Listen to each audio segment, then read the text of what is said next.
So, before we get started properly, I'd like to briefly go over what the point of this talk is, why I'm here presenting this for you. As you may have noticed, the subtitle for this talk is Below the Root. This is an ancient 8-bit game that... Excellent. I'm sure most people like me are more interested in the nice 3D chat rooms nowadays, like World of Warcraft. The key point that I want to get across is a lot of security focuses on, for example, privilege escalation to get root access to a system. So you can do whatever you want within reason, access protected resources. Such things as access control, segregation between data, between different processes, between different users, is implemented and architectured within the operating system itself. If you can run arbitrary code in the operating system, then you can modify arbitrarily what, for example, a user is. If you want to, you can change root, so root no longer has what you would assume to be root privileges. You can modify a system so any unprivileged user actually has all possible privileges, which is something I'll come on to later. This is quite a serious issue, really. I don't know how many people here are on the NT-Dev mailing list. NT-Dev's run by OSR, who are a driver development consultancy, and they deal with driver development issues, and I saw a couple of weeks ago someone posted on that as far as he was concerned, that all the major operating system issues were solved in the 60s when a large amount of operating system research was done.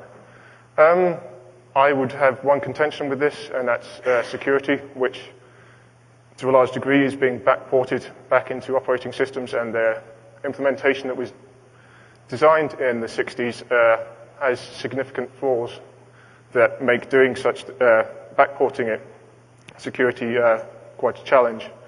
I would also like to say that anyone in this room, if they knew how to do it, would be able to own my laptop if you wanted to, and there's nothing really I can do about that, apart from minimize the possible surface, in which case, like I said, you can do whatever you want. You can access anything. If I have full disk encryption, if you're running code in the kernel, then that doesn't matter. You can either disable it or hook into the kernel so you can monitor what's being accessed and, say, set up a stealth port and network it back out to you. Anyway, stop. I'm going to go have a quick overview of protected mode and fundamentals of the NT-kernel architecture from a security point of view.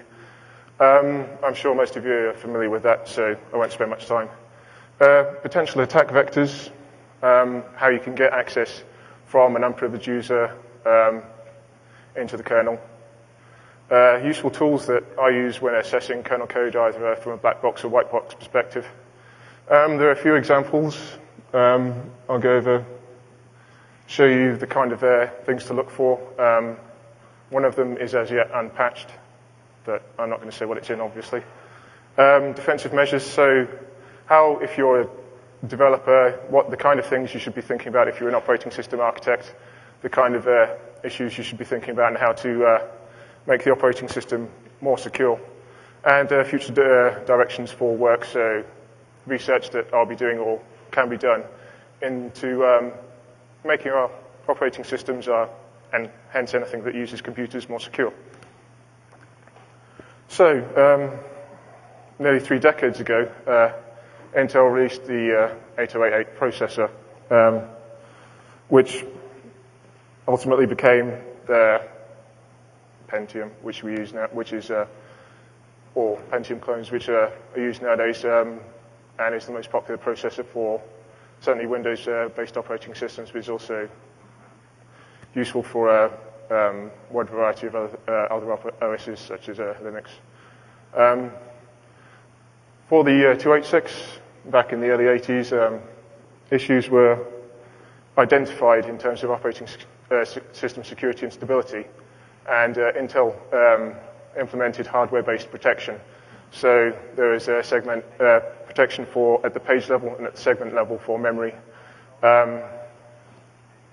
Specific structures to define how code could transition between different privilege levels within the processor.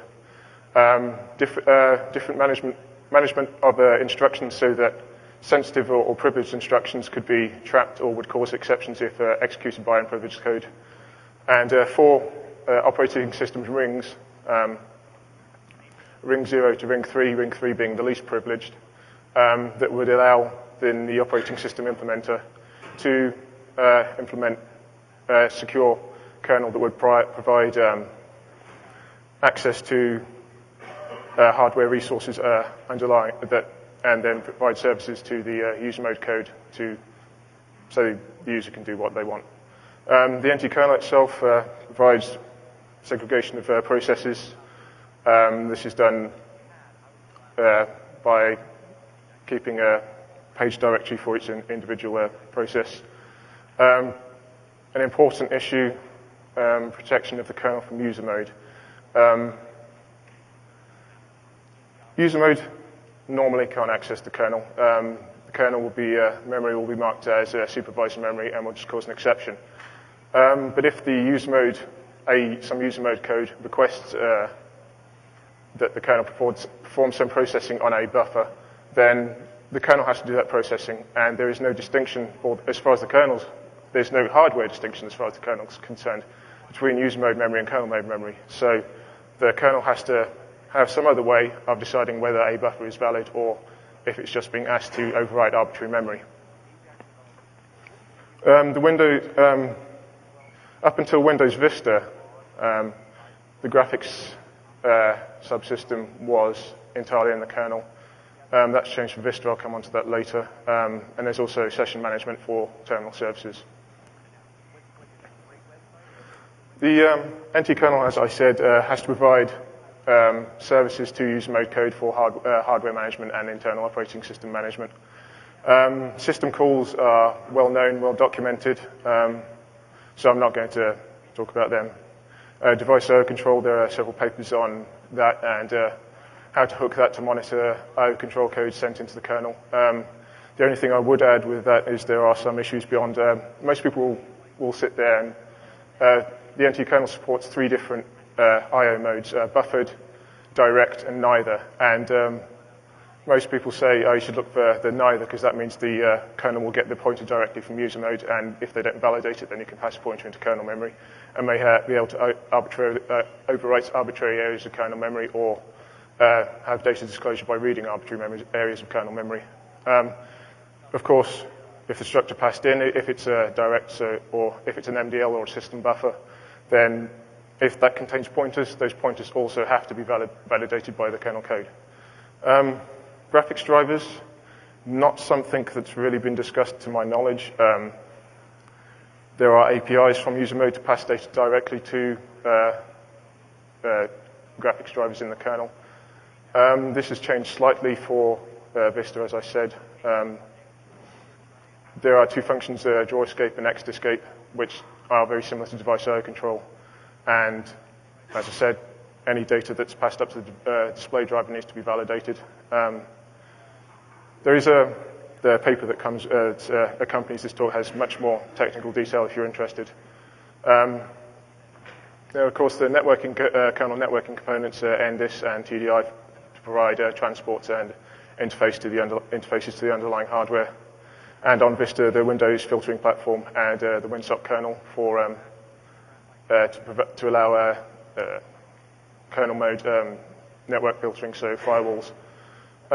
Port objects, I haven't seen much talked about. Port objects are part of the installable, the file system kit, so they're for file system developers, and they allow communication between file system filters and user mode to kernel mode.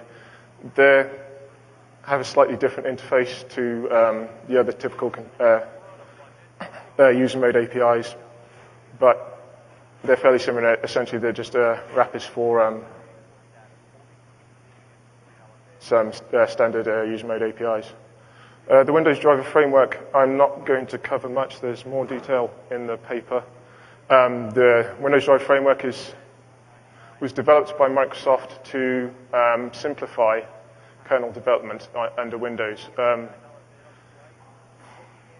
As I hope I got the point across, any third-party code in the Windows kernel is obviously going to increase the likelihood, well, is going to increase the attack surface for unprivileged users or remote code execution in the kernel, which is quite serious.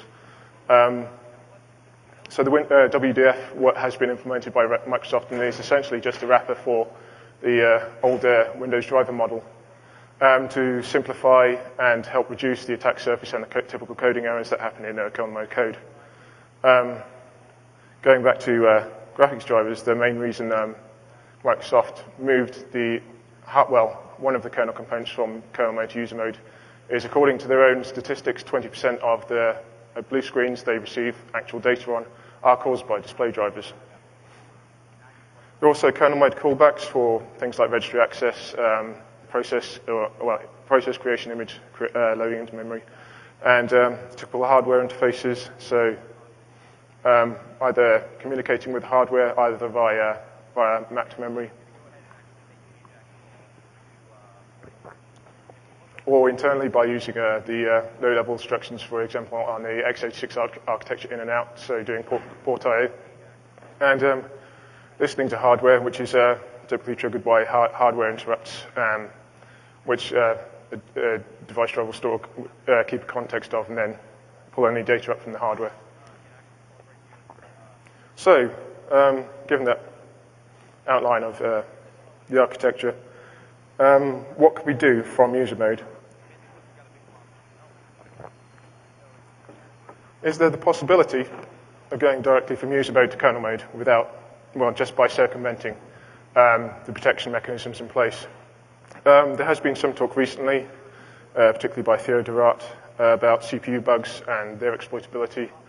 I don't know of any that could be considered traditionally exploitable. I know someone at Symantec who's done some research, and apparently there are CPU errata that allow untraceable code to be created, but I haven't verified that myself. In the paper I mentioned a couple of interesting ones that allow possibly arbitrary memory access, but these are quite abstruse, and for some reason the Intel and AMD aren't actually that keen on giving out the details.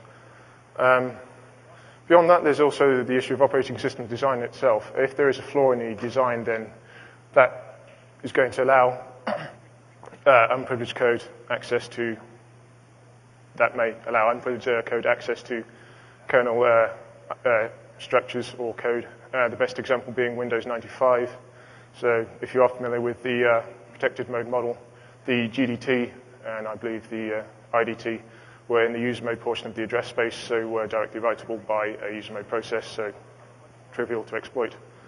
Public APIs, I've mentioned a few earlier.